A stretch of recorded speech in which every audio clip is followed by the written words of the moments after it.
Tenía 11 años.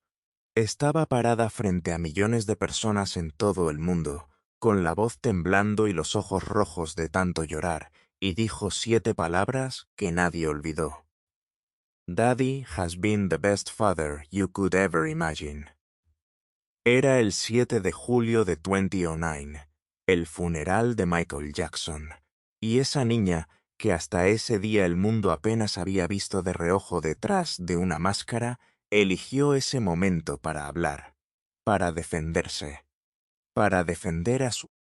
Lo que nadie sabía entonces es que esas 7 palabras fueron el principio de una conversación que tardaría casi 20 años en completarse. Y lo que Paris Jackson ha dicho en los últimos meses sacudió algo que muchos pensaban que ya estaba resuelto. ¿Quieres saber qué reveló la única hija de Michael Jackson sobre el hombre que el mundo creyó conocer? Porque lo que ella vivió adentro de Neverland no se parece en nada a lo que el mundo imaginó desde afuera. Para entender el peso de las palabras de Paris Jackson hoy, hay que entender primero quién es Paris Jackson, no la figura pública, no la modelo, ni la actriz, ni la cantante que en 2020 firmó con Republic Records y lanzó su álbum debut Wilted, sino la persona que creció detrás de una máscara, literalmente. Desde que nació, el 3 de abril de 1998 en la clínica médica Spaulding Payne de Beverly Hills, su padre cubrió su rostro en público con velos, máscaras y telas. Durante años, esa imagen fue objeto de burlas. Los tabloides la usaban como evidencia de que Michael Jackson era un excéntrico sin contacto con la realidad. Pero Paris, ya adulta, explicó algo que los tabloides nunca se detuvieron a considerar. Eso era protección. Era mi padre haciendo lo único que sabía hacer con nosotros, que era ponernos primero a nosotros antes que a cualquier otra cosa, incluyendo su propia imagen pública. Paris nació y pasó sus primeros 7 años en Neverland Ranch, la propiedad de 2.700 acres en Santa Bárbara, que su padre había construido con un zoológico, montaña rusa, parque de atracciones, sala de cine privada y animales exóticos que caminaban libremente por los jardines. En mayo de 2026, en el podcast Trying Not to Die de Jack Osbourne, Paris describió ese mundo con una claridad que sorprendió. Había mucho en mi crianza, que era como nacer con cuchara de plata. Pero también había mucho que había que ganarse.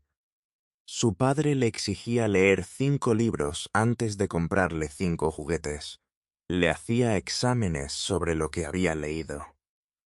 Los juegos mecánicos de Neverland, le dejó claro desde pequeña, eran para los niños enfermos y desfavorecidos que llegaban en grupos desde hospitales de todo el país. Si ella quería usarlos, tenía que merecerlo. Si éramos buenas personas durante la semana, si hacíamos la tarea y trabajábamos duro, quizás nos dejaba ir los fines de semana. Pero había que ganárselo. Eso no encaja con la imagen que el mundo construyó de un hombre que vivía en un universo de fantasía sin reglas. Y París lo sabe, por eso habla. Porque el contraste entre lo que ella vivió y lo que el mundo cree que pasó en esa casa es tan grande que el silencio ya no le es posible. En una entrevista con Naomi Campbell en 2021, París describió algo que tampoco encaja con el mito. Mi papá era muy bueno asegurándonos de que fuéramos gente culta, educada. No solo nos mostraba el glamour, los hoteles de 5 estrellas. También nos llevó a países del tercer mundo. Vimos todo el espectro de la condición humana. La hija del hombre más famoso del planeta vio pobreza real siendo niña, porque su padre quería que entendiera que el mundo era más grande que Neverland. Pero la pregunta que el mundo ha hecho durante años, la pregunta que París finalmente respondió con su silencio roto, no es sobre los libros ni los juegos mecánicos. Es sobre lo que el mundo no puede dejar de preguntarse cuando escucha el nombre Michael Jackson. En abril de 2026, Wonderwall reportó, citando fuentes cercanas a París, que la hija del rey del pop ha tenido conversaciones privadas con la familia Castillo, cuyos hijos Dominic y Aldo fueron fotografiados con Michael Jackson de maneras que generaron preguntas. Según esas fuentes, después de esas conversaciones, Paris cree que las acusaciones contra su padre son probablemente verdaderas. La fuente fue directa. Ha habido conversaciones muy francas entre Paris y la familia Castillo, y basándose en esas conversaciones, Paris sabe exactamente qué hizo su padre. Esa es una de las revelaciones más impactantes que rodean el nombre de Paris Jackson en 2026. Y se produce en el contexto más turbulento que el legado de Michael Jackson ha enfrentado desde su muerte. El 24 de abril de 2026 se estrenó Michael, el biopic oficial de la vida del artista, dirigido por Antoine Fuqua, producido con la participación del patrimonio de Jackson, y protagonizado por Jafar Jackson, sobrino de Michael. La película recaudó $219 millones en su fin de semana de apertura. Y Paris Jackson no fue al estreno. No solo eso, la llamó deshonesta. La describió públicamente como una fantasía de Hollywood. Cuando el actor Colman Domingo, quien interpreta a Joe Jackson en el film, declaró en el Festival de Venecia de 2025 que Paris y su hermano Prince habían sido muy supportive de la película. Paris respondió directamente en Instagram, negando cualquier apoyo. En sus propias palabras, prefiero la honestidad sobre las ventas y las ganancias monetarias. El patrimonio de Jackson respondió con frialdad institucional, declarando que las objeciones de Paris eran sin mérito. Pero Paris fue más lejos. Públicamente señaló al albacea John Branca como responsable de una producción fallida que según ella costó más de $10 millones en refilmaciones. Branca y el patrimonio negaron todo. Y así, mientras el mundo veía a Jafar Jackson interpretar a su tío en una película diseñada para rehabilitar su imagen, la hija real de Michael Jackson se encontraba en el lado opuesto de la narrativa, diciéndole al mundo que lo que estaban viendo no era la verdad. ¿Cómo llega una hija a ese lugar? ¿Qué camino recorre una persona desde decir, fue el mejor padre que uno podría imaginar, hasta negarse a aparecer en la película sobre su vida? Ese camino tiene estaciones que nadie elige voluntariamente. El 25 de junio de 2009, Paris tenía 11 años cuando su padre murió. La niña que un día antes tenía un padre vivo, un Neverland, un zoológico y una rutina construida alrededor de su presencia. Al día siguiente no tenía nada de eso. En la entrevista más honesta que Paris ha dado, la de Rolling Stone en 2017, describió lo que vino después con una precisión que duele. Siempre dicen que el tiempo cura, pero realmente no cura, simplemente te acostumbras. Vivo con la mentalidad de perdí lo único que alguna vez fue importante para mí. Entonces, lo que venga después no puede ser tan malo como lo que ya pasó. Lo que vino después fue devastador. A los 15 años, Paris era adicta a drogas intravenosas. Había intentado quitarse la vida múltiples veces antes de que uno de esos intentos se hiciera público. En junio de 2013, se cortó la muñeca y tomó 20 pastillas de Motrin. El hospital la retuvo. Fue enviada a un programa terapéutico residencial en Utah donde, años después, revelaría haber sufrido abusos a manos de los propios administradores del programa.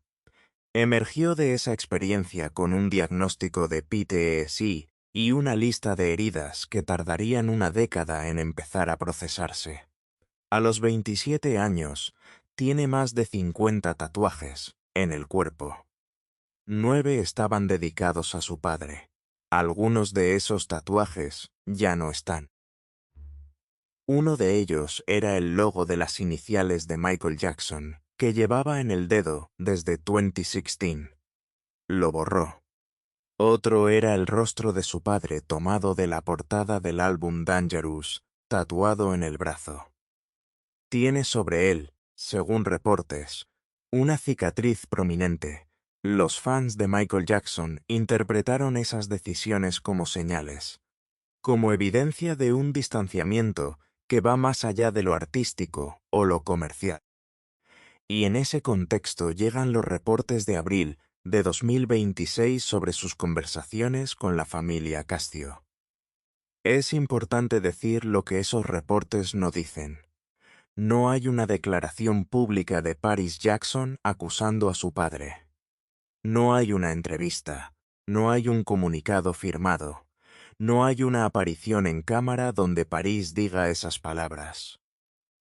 Lo que hay son fuentes anónimas citadas por medios como Wonderwall y un patrón de comportamiento, borrado de tatuajes, ausencia del biopic, distanciamiento del patrimonio, que genera preguntas que nadie puede responder con certeza desde afuera.